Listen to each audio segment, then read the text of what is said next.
The morning mist clung to the mountains like a burial shroud, as Marine Lance Corporal Tommy Rodriguez peered through his rifle scope across the demilitarized zone. It was January 21st, 1968, and something felt different about the silence that had settled over the isolated firebase at Sanh.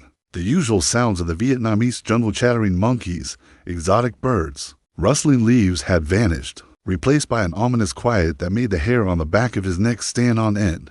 Colonel David Lones, commander of the 26th Marine Regiment, stood in the Tactical Operations Center studying intelligence reports that painted an increasingly grim picture. North Vietnamese Army forces were massing in unprecedented numbers around their remote outpost. Near the demilitarized zone, aerial reconnaissance had detected massive troop movements, and intercepted radio communications suggested something big was brewing. The colonel's weathered face bore the weight of command as he contemplated the 6,000 Marines under his protection at this strategically vital but dangerously exposed position. Sanh Combat Base sat like a lonely island in a sea of hostile territory, 17 kilometers from the North Vietnamese border. The base had been established to monitor enemy infiltration routes along the Ho Chi Minh Trail and serve as a launching point for operations into Laos. But now, as January wind swept across the plateau, it seemed the hunters had become the hunted. Intelligence officers reported that General Vo Nguyen Giap,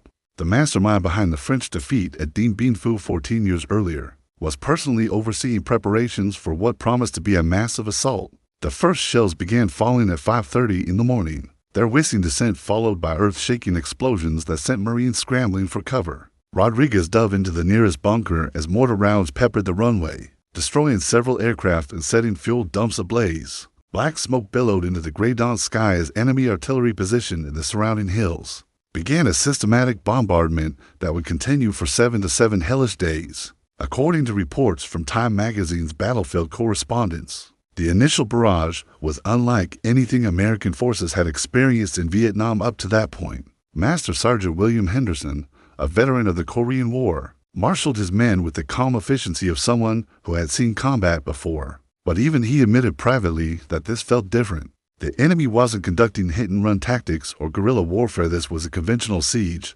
designed to trap and slowly strangle the American garrison. As explosions rocked the base and shrapnel whistled overhead, Henderson knew they were in for the fight of their lives. Captain Robert Brewer of Alpha Company, 1st Battalion, 26th Marines, gathered his platoon leaders in a sandbag command post as enemy shells continued to rain down. Maps of the surrounding terrain covered every available surface, marked with red circles indicating suspected enemy positions. The intelligence was staggering.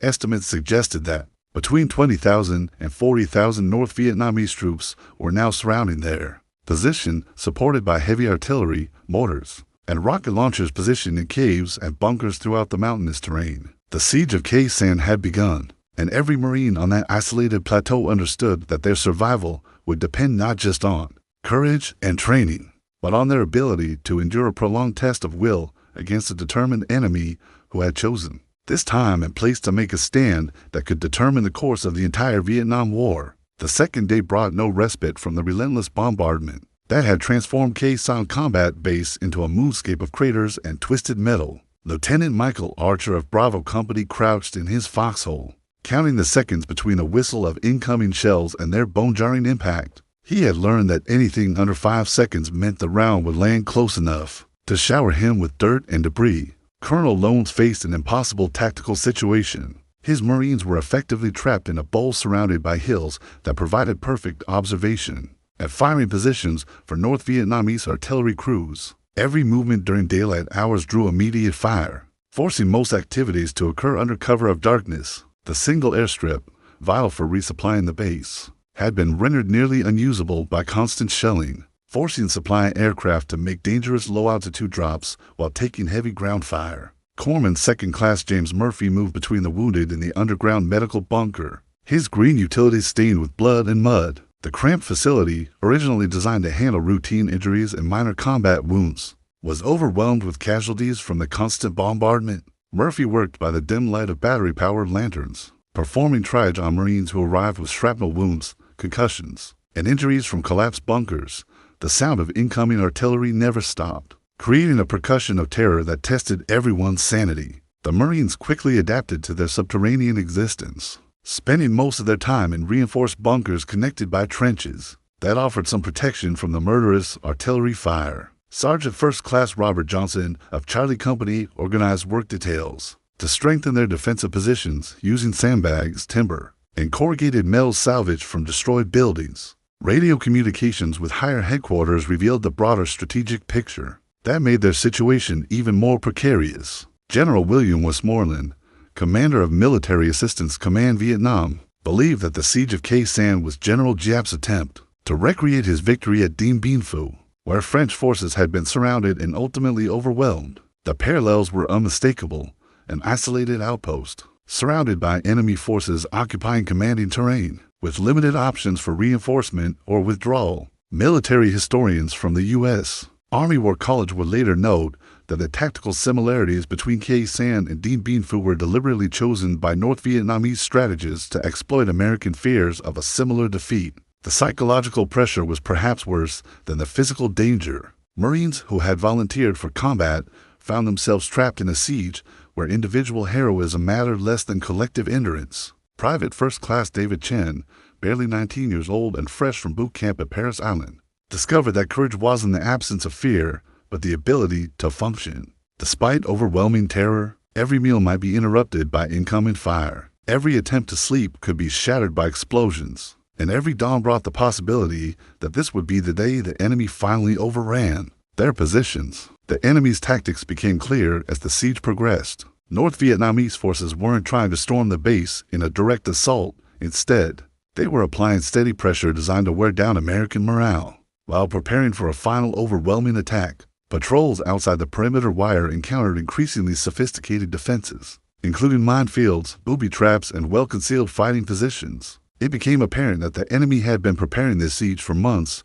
perhaps years. Communication with the outside world became a lifeline for the besieged Marines. Radio operators worked around the clock to maintain contact with supporting artillery batteries, aircraft controllers, and higher headquarters. These voices crackling through the static represented their only connection to a world beyond the nightmare of constant bombardment, offering hope that relief might eventually come and reminding them that their sacrifice had meaning in the larger context of the war. By February 1st, Khe Sanh had transformed into an elaborate underground city as Marines burrowed deeper into the red clay soil to escape the endless artillery bombardment. Staff Sergeant Anthony Ricci supervised construction crews that worked around the clock to expand and reinforce their bunker systems, creating a maze of tunnels, sleeping quarters, and command posts that resembled the trenches of World War I more than a modern military base.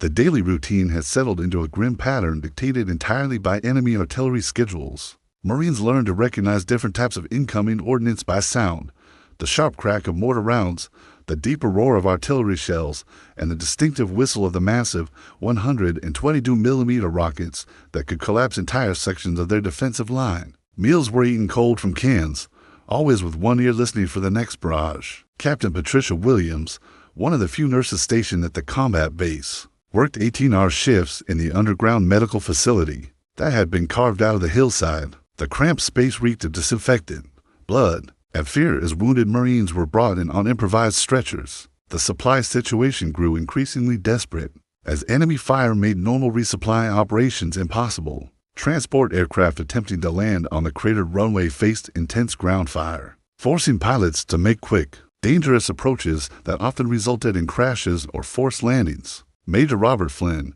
the base logistics officer, implemented strict rationing of food, water, and ammunition while organizing volunteer crews to retrieve supplies from aircraft that had been hit during landing attempts. Communication intercepts revealed that the North Vietnamese were preparing for their final assault. General Giap had positioned elements of the 325th Division, the 304th Division, and several independent regiments around Khe Sanh, creating a force that outnumbered the defenders by more than 6-1. Intelligence analysts at the Pentagon worried that the fall of Khe Sanh would represent a catastrophic defeat that could turn American public opinion decisively against the war. The classified documents from the National Security Archive would later reveal that President Lyndon Johnson was personally monitoring the siege, receiving hourly updates, and demanding detailed assessments of the base's ability to hold out against the mounting pressure. Private First Class Maria Gonzalez, a radio operator with the 26th Marine Regiment, became the voice of Sanh to the outside world.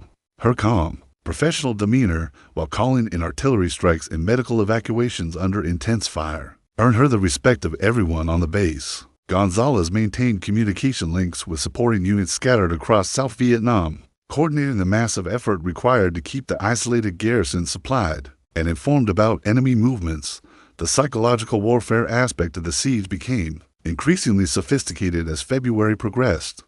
North Vietnamese loudspeakers broadcast propaganda messages in perfect English, taunting the Marines about their hopeless situation and promising safe treatment for anyone who surrendered. The enemy also used music and sound effects designed to keep the defenders awake and on edge, playing funeral dirges, crying babies, and recordings of previous battles where American forces had suffered heavy casualties. Medical supplies became critically short as the siege dragged on, forcing corpsmen to make difficult decisions about treatment priorities. Morphine was reserved for the most severely wounded, while men with minor injuries were patched up with whatever materials could be found. The psychological toll was evident in the increasing number of Marines suffering from what would later be recognized as post-traumatic stress disorder, manifesting as tremors, nightmares, and an inability to function under the constant pressure.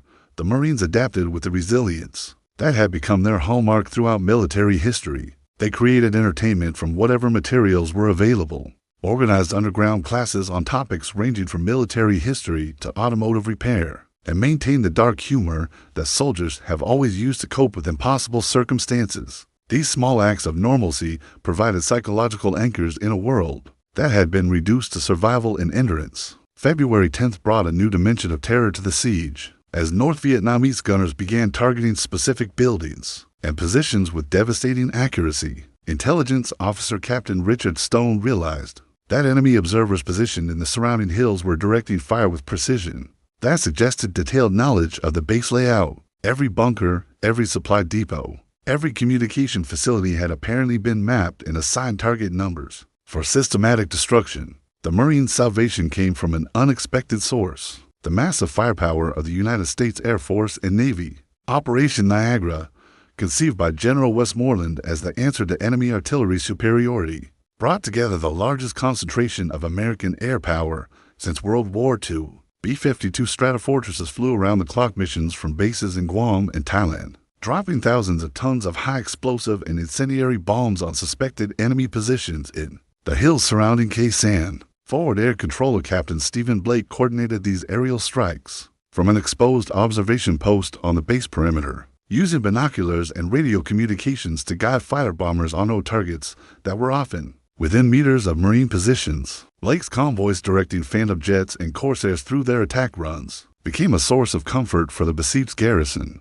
proof that they hadn't been forgotten by the outside world, and that massive resources were being devoted to their survival. The psychological effect of the bombing campaign was as important as its tactical results. Marines who had felt helpless under constant artillery bombardment could see and hear American aircraft overhead 24 hours a day, delivering retribution against their tormentors. The distinctive rumble of B-52 engines became a lullaby that helped exhausted men sleep despite the continuing enemy fire, while the earth-shaking explosions of 500-pound bombs reminded everyone that the enemy was suffering as much as they were. Lance Corporal Robert Taylor of Delta Company had become an expert at identifying aircraft by sound alone during his watches on the perimeter. The high-pitched whine of F-4 Phantoms diving to attack, the deeper roar of F-4 Skyhawks making low-level bomb runs, and the distinctive twin-engine note of F-105 Thunderchiefs carrying heavy bomb loads all became part of the daily symphony of survival. Taylor kept a running count of sorties flown in support of Sanh,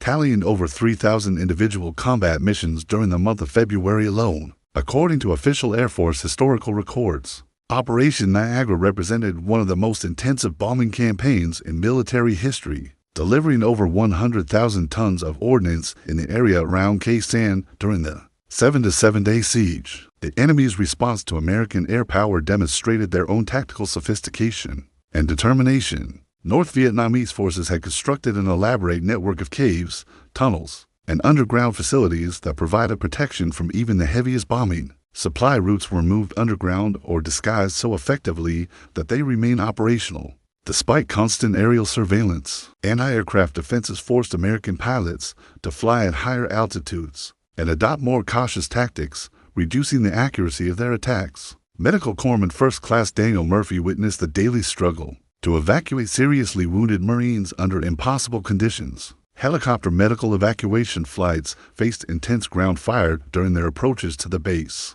with several aircraft shot down and their crews killed or wounded. Murphy organized volunteer stretcher teams that had to sprint across open ground during brief lulls in the bombardment, carry wounded men to improvised landing zones where rescue helicopters could attempt quick extractions. The siege had developed its own rhythm by mid-February, with both sides settling into patterns of attack and defense that reflected the larger stalemate characterizing the Vietnam War. Marines had learned to live underground like their enemies, moving through covered trenches and communicating through field telephones when radio traffic might give away positions. The original firebase had disappeared beneath layers of sandbags, corrugated metal, and improvised fortifications that created an almost medieval appearance. Communication with families back home became increasingly important for maintaining morale. As the siege dragged on, mail delivery had become impossible due to the constant shelling, leaving Marines isolated from news about their loved ones. Radio operators sometimes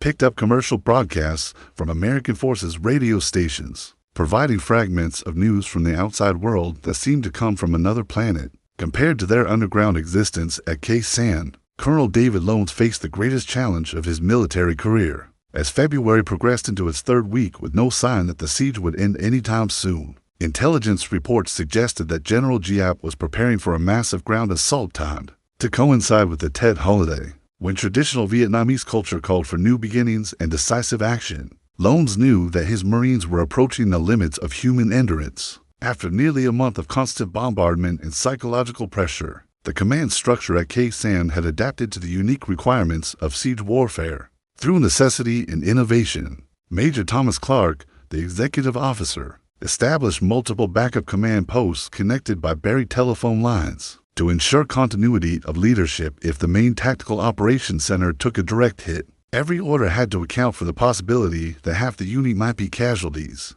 by the time it was executed, requiring detailed succession planning and cross-training of personnel in multiple specialties. Master Sergeant William Henderson had emerged as the unofficial morale officer for the enlisted Marines, moving through the bunker system during lulls in the bombardment to check on his men's mental and physical condition. Henderson recognized the signs of combat fatigue that were becoming increasingly common: 1,000-yard stares, trembling hands, and the inability to sleep even when exhausted. He organized informal counseling sessions and work details designed to keep Marines focused on constructive activities rather than dwelling on their desperate situation. The logistics of keeping 6,000 men alive under siege conditions pushed American military supply systems to their absolute limits. Chief Warrant Officer Sandra Martinez coordinated aerial resupply operations that had become increasingly dangerous as enemy anti-aircraft fire intensified. Transport aircraft had to make steep, rapid approaches to avoid ground fire, often dropping supplies from altitudes that scattered materials across a wide area and required dangerous retrieval missions to collect essential items. Communication with higher headquarters revealed the broader strategic implications of the siege. That added another layer of pressure to an already impossible situation. President Johnson was reportedly receiving early updates about Sanh, with political advisors warning that the fall of the base could have catastrophic effects on American public support for the war. General Westmoreland had publicly committed American prestige to holding Sanh, making withdrawal politically impossible regardless of the military cost. Historians from the Vietnam War Research Project would later document that the siege of Sanh became a test case for American will and capability that influenced strategic decision-making far beyond its tactical importance. The medical situation had reached crisis proportions by February 20th as the underground hospital ran short of critical supplies and qualified personnel. Navy Corpsman Chief Petty Officer Michael Rodriguez performed surgery with improvised instruments and inadequate anesthesia, saving lives through skill and determination while working under conditions that would have been unthinkable in any conventional medical facility. The psychological casualties were as numerous as the physical ones, with increasing numbers of Marines requiring treatment for acute stress reactions. Intelligence gathered from prisoners and intercepted communications painted an increasingly ominous picture of enemy preparations for their final assault. North Vietnamese forces had completed construction of extensive tunnel systems That allowed them to move troops and supplies undetected by American surveillance. Sapper units had infiltrated close to the Marine perimeter wire, conducting reconnaissance missions that gathered detailed information about defensive positions and weak points. The enemy's psychological warfare campaign reached new levels of sophistication as the siege entered its second month. Loudspeakers broadcast detailed personal information about individual Marines, including names, hometown addresses, and family details that can only have come from captured mail or sophisticated intelligence operations. These messages, delivered in perfect English by female voices, were designed to convince the defenders that resistance was futile and that surrender was their only hope for survival. Captain Robert Brewer's Alpha Company had been reduced to less than half strength through casualties and medical evacuations, forcing reorganization of the defensive perimeter and redistribution of remaining personnel. Brewer faced the agonizing decisions that siege warfare imposed on commanders: which positions could be abandoned, which men could be spared for dangerous supply missions, and how to maintain discipline when everyone understood that their survival depended more on luck than skill. The weather added another element of misery to an already unbearable situation, as the monsoon season brought constant rain that turned the red clay soil into sticky mud and flooded the lower levels of their bunker systems. Marines lived in perpetual dampness that rotted their clothing, encouraged fungal infections, and made every task more difficult. The combination of stress, poor nutrition, inadequate sanitation, and constant exposure to the elements was breaking down their physical resistance. As surely as enemy fire was testing their courage, March 1st marked the beginning of what Marines at Sanh would remember as the most intense period of the entire siege. North Vietnamese artillery had achieved such accuracy that individual bunkers could be targeted and destroyed with precision strikes, forcing constant movement of personnel and equipment to avoid concentrated fire. Staff Sergeant Michael Roberts organized roving security patrols that moved through the trench systems checking for structural damage and helping trap Marines escape from collapsed positions.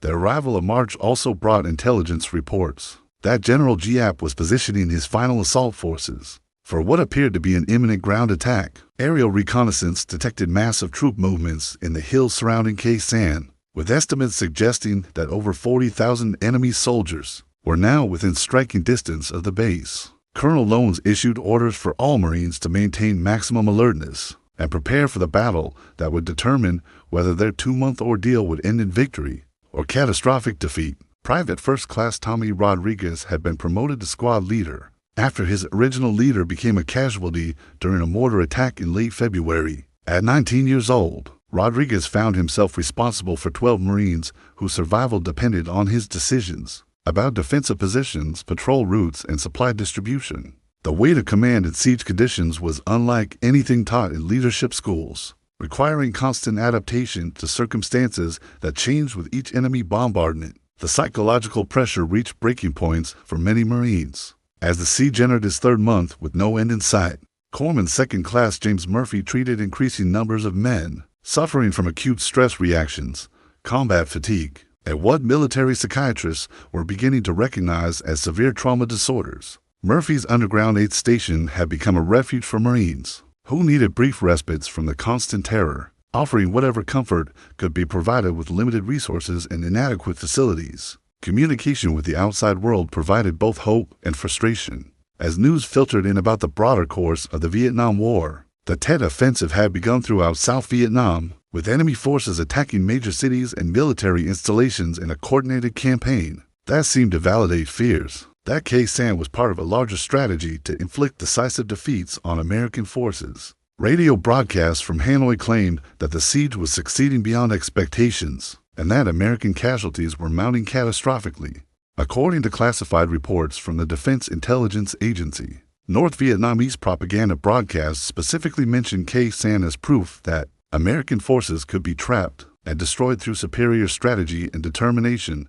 Master Sergeant William Henderson faced his own crisis of leadership as even veteran Marines began showing signs of psychological breakdown after nearly 10 weeks of constant stress. Henderson had served in Korea and understood that every man had limits, but the conditions at Sanh pushed beyond anything in his experience. He organized informal support groups and encouraged Marines to talk about their fears and anxieties, recognizing that mental health was as important as physical survival in their situation. The supply situation had become critical as enemy fire made aerial resupply increasingly dangerous and ineffective. Major Robert Flynn implemented emergency rationing that reduced food consumption to near starvation levels while organizing scavenging teams. That search destroyed buildings and abandoned positions. For anything useful, water had become contaminated in several storage areas, forcing reliance on emergency purification tablets that left everything tasting like chemicals. Medical facilities were overwhelmed beyond capacity as March progressed, with wounded Marines treated in conditions that resembled field hospitals from the Civil War. More than modern military medicine, the defensive perimeter had shrunk considerably as positions became untenable under concentrated enemy fire, forcing Marines into an increasingly small area that made every square meter more valuable and more dangerous. Lieutenant Michael Archer coordinated the withdrawal from outlying positions, while establishing new defensive lines closer to the main base, accepting that strategic retreat was necessary for survival even though it meant giving up ground that had cost lives to defend. Enemy tactics evolved throughout March to exploit weaknesses identified during the long siege, with sapper units conducting increasingly bold infiltration attempts and artillery observers adjusting their fire based on detailed knowledge of Marine defensive positions. The North Vietnamese demonstrated patience and tactical sophistication that impressed even their enemies, maintaining pressure without wasting resources on premature attacks that might fail before achieving decisive results. The weather continued to add misery to an already desperate situation, as spring rains flooded bunkers, destroyed equipment, and created conditions that promoted disease and injury. Among the exhausted defenders, Marines lived in constant dampness that rotted their clothing and equipment while creating ideal conditions for infections and tropical diseases that further reduced their combat effectiveness. April 1st brought rumors that filtered through official channels. With the force of divine revelation, relief forces were finally advancing toward Sanh. Operation Pegasus, a massive combined arms offensive involving elements of the 1st Cavalry Division Airmobile and South Vietnamese forces, had begun the previous day with the objective of breaking the siege that had held the world's attention for 76 days. Colonel Lones maintained operational security by limiting information distribution, but word spread through the bunkers like wildfire as Marines dared to hope that their ordeal might finally be ending. The sound of approaching helicopters on the morning of April 6th created a sensation unlike anything experienced during the entire siege. Lieutenant Colonel Richard Sweet's 2nd Battalion, 7th Cavalry, had fought their way overland from the south while other elements of the 1st Cavalry Division conducted air assault operations to establish landing zones near the base perimeter for Marines who had lived underground for more than 2 months. The sight of American soldiers advancing across open ground in broad daylight seemed almost miraculous. Private First Class David Chen, who had arrived at Sanh as a replacement in December and lived through the entire siege, found himself crying uncontrollably as the first relief troops entered the base perimeter. The emotional release after months of constant fear and stress was overwhelming for men who had survived through sheer determination and mutual support. Chen and his squad mates emerged from their bunkers blinking in the sunlight like moles, hardly able to believe that the nightmare was finally over. The statistics of survival painted a picture of extraordinary endurance and sacrifice that would become legendary in Marine Corps' history. Of the approximately 6,000 Marines who had defended Sanh, over 700 had been wounded and more than 200 killed.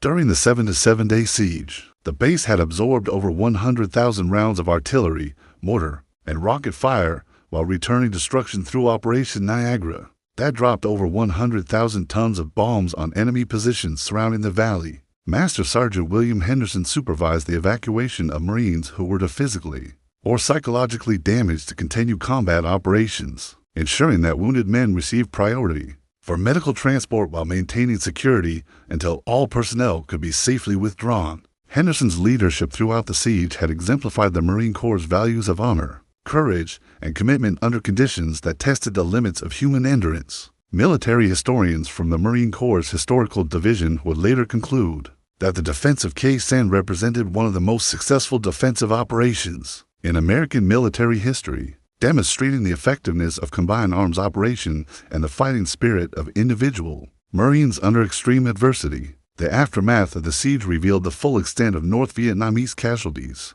and the strategic failure of General Giap's attempt to recreate his victory at Dien Bien Phu.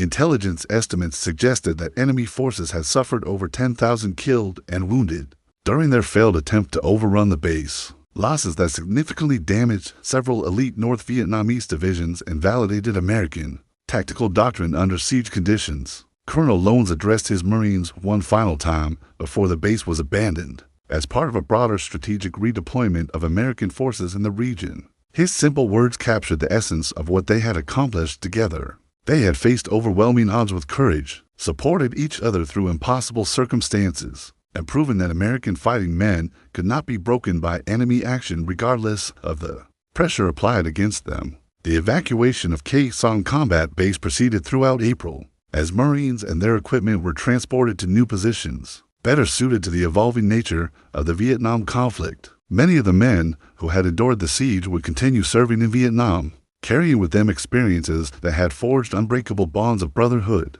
and demonstrated their capacity to survive anything the enemy could inflict. The legacy of Sanh became part of Marine Corps' tradition and American military history, studied at service academies and staff colleges as an example of successful defensive operations under extreme conditions. The Marines who had lived through those 7 to 7 days carried scars both visible and invisible, but they also carried the knowledge that they had faced the ultimate test of their training, their courage, and their commitment to each other, and emerged victorious. As the helicopters carried the last Marines away from Sanh on April 14, 1968, they had left behind a battlefield that had tested the limits of human endurance and proven once again that American fighting men, properly led and supported, could overcome any challenge through determination, sacrifice, and an unwillingness to surrender regardless of the odds against them.